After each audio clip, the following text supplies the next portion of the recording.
Kalau orang sudah beralih dari Tuhan Yesus kepada air suci, air doa, tidakkah itu sesat? Bertobat kamu. Akhirnya, kolam baptisan, saya percaya, ini menjadi kolam kesembuhan. Jadi kolam baptisan ini, kita kasih nama kolam kesembuhan. Nah, ini menyangkut semuanya, termasuk air kesembuhan.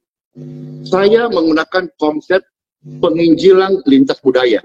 Supaya cara menginjil ini dapat diterima oleh khalayak umum. Salam Bapak Ibu, apa kabar? Jumpa kembali dengan saya. Kali ini saya mau bahas tanggapan Pendeta Dr. Mangapul Sagala mengenai kolam kesembuhan, healing water atau air kesembuhan Pastor Andi Simon. Sebelum saya ulas, ada baiknya kita tonton video yang satu ini. Apa perintah firman Tuhan Bapak Ibu sekalian? Jelas, hati-hatilah, waspadalah. Itu yang kita baca tadi. Karena apa? Banyak orang datang dengan memakai namaku. Itu jelas. Hati-hatilah. Saya tunjukkan lagi firman Tuhannya ya. Jadi Bapak Ibu sekalian, jangan dikira kita ini kurang kerjaan.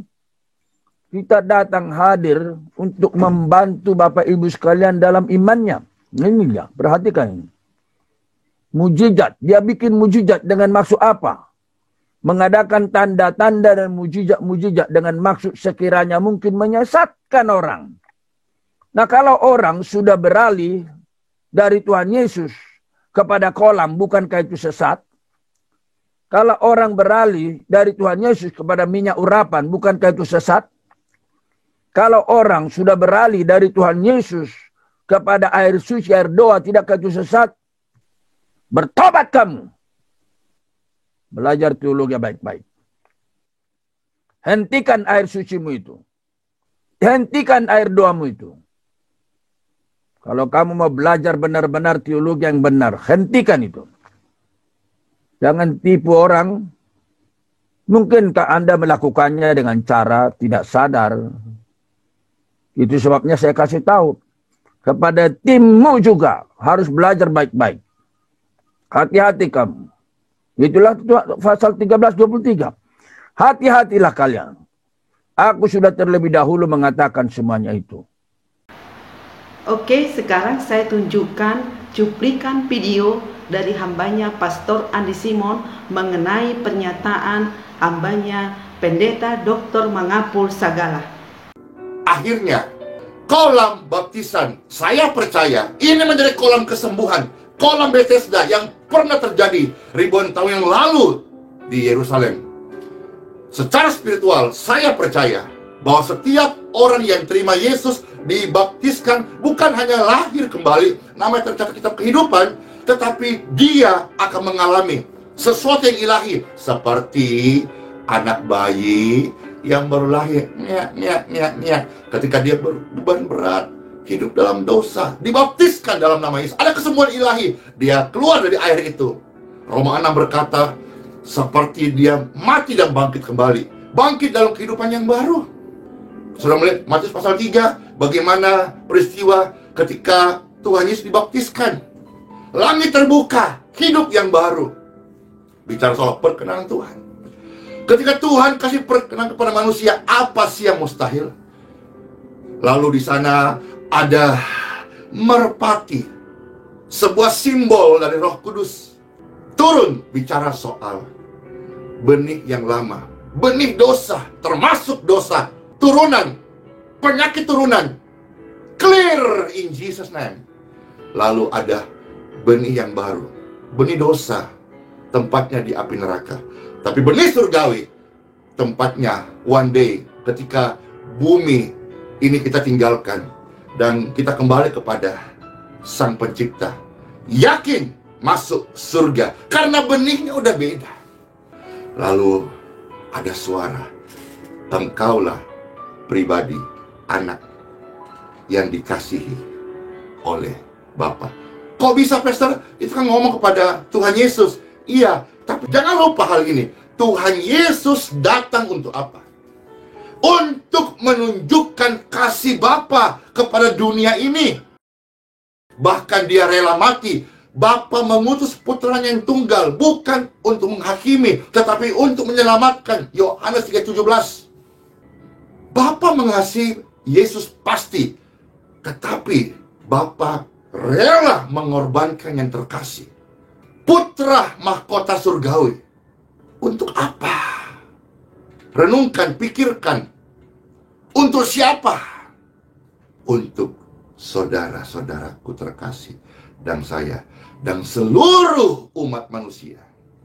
Maka jangan pernah ragu-ragu. Jangan pernah buang waktu lebih lama lagi. Jangan keraskan hatimu. Datanglah kepada Yesus Kristus. Bukalah hatimu dan terimalah Dia sebagai penebusmu. Yakin masuk surga. Wih, keren juga ya. Berarti YMS. Wah, bagus juga nih jadi slogan. YMS, yakin masuk surga. YMS, yakin masuk surga. YMS, yakin masuk surga. With Jesus dong. Bukan karena kehebatanku, bukan karena saya pakai topi, bukan karena kita badan gede, kurus, pendek, gemuk, tinggi, tapi karena bersama Yesus. Mencapai pencapaian tinggi, ada cara yang pintas, cara-cara curang, cara-cara tidak beretika, cara-cara pansos. Jadi saudara-saudara, inilah penampakannya. Kolamnya sudah selesai.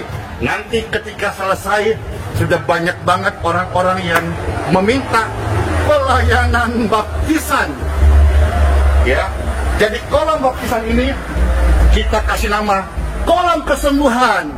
Memang dari awal ketika mulai pelayanan ini, hal-hal ini sudah saya perhitungkan.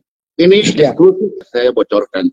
Perihal tentang istilah penyembuh jalanan, tangan getar-getar, lalu in Jesus name. Nah, ini menyangkut semuanya, termasuk air kesembuhan. Saya menggunakan konsep penginjilan lintas budaya. Supaya cara menginjil ini menyatakan kasih dan kuasa Tuhan Yesus itu dapat diterima oleh khalayak umum. Karena saya turun ke jalan, bukan dalam lingkup gereja. Contoh bicara soal energi yang lain. Kalau kita bicara dari konsep gereja bahwa saya doakan Bapak Ibu boleh dengan kuasa Roh Kudus, mentah-mentah dia tolak. Tapi kalau saya berkata, bolehkah saya mengobati? Niscaya ada manfaatnya. Boleh. Nah, masuk di sana.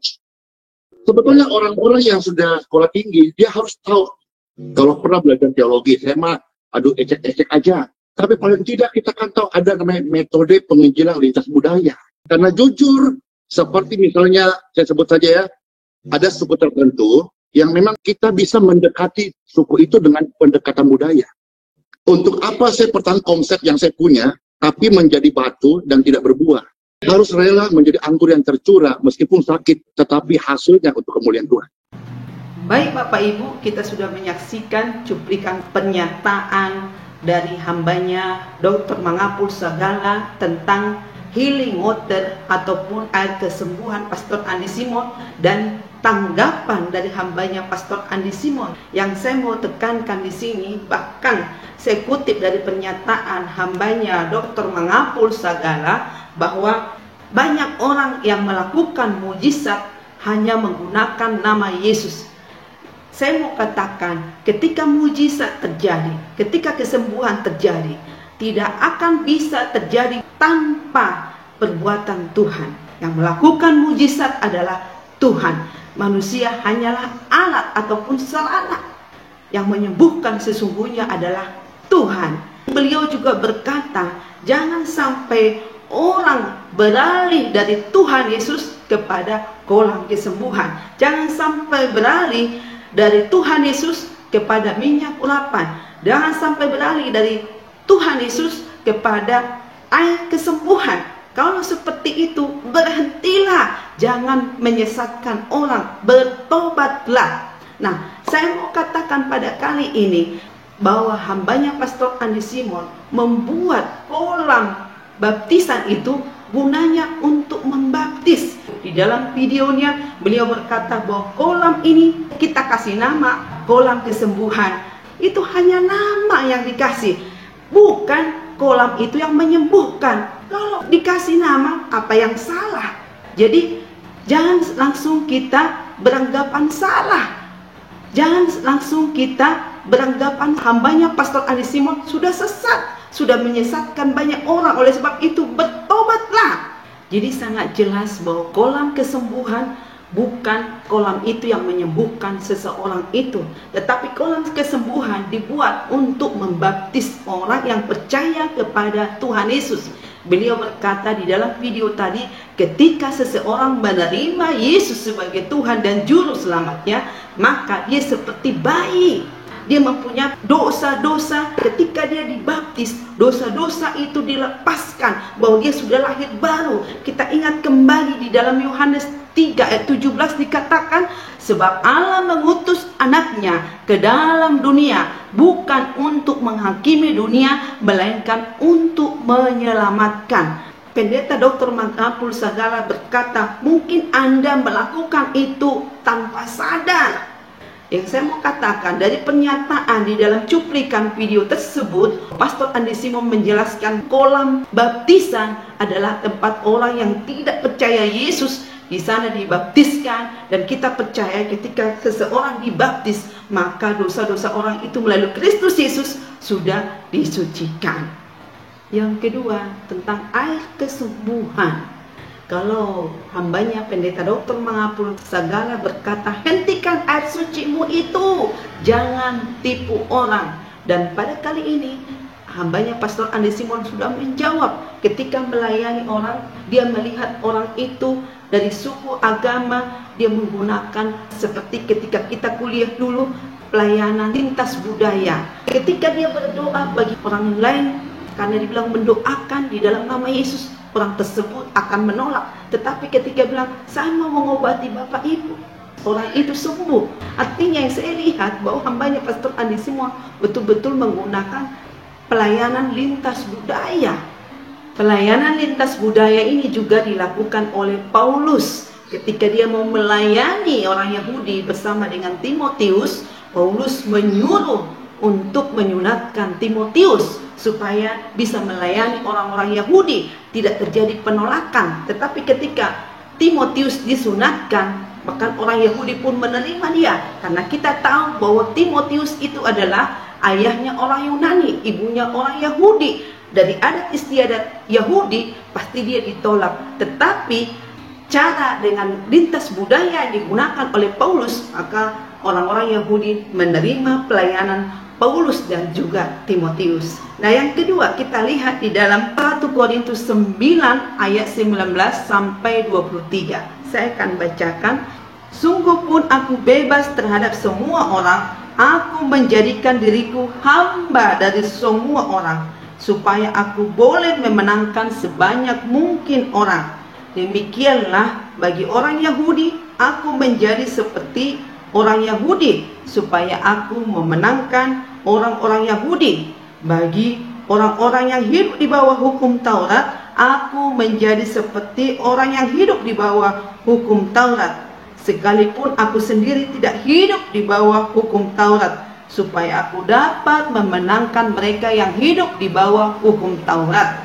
Bagi orang-orang yang tidak hidup di bawah hukum Taurat, aku menjadi seperti orang yang hidup tidak di bawah hukum Taurat, sekalipun aku tidak hidup di luar hukum Allah, karena aku hidup di bawah hukum Kristus, supaya aku dapat memenangkan mereka yang tidak hidup di bawah hukum Taurat.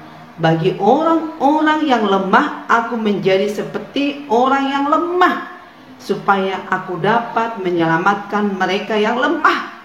Bagi semua orang aku telah menjadi segala-galanya, supaya aku dapat sedapat mungkin memenangkan beberapa orang dari antara mereka.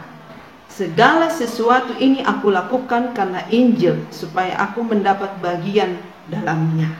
Nah, artinya semua dilakukan oleh Paulus ketika dia mau berhadapan kepada orang-orang yang di bawah hukum Taurat. Dia masuk ke situ, tetapi sebenarnya dia tidak di bawah hukum Taurat. Semua dia lakukan supaya banyak jiwa dimenangkan bagi Tuhan. Nah, ini cara yang dilakukan oleh Paulus supaya banyak jiwa-jiwa dimenangkan bagi Tuhan.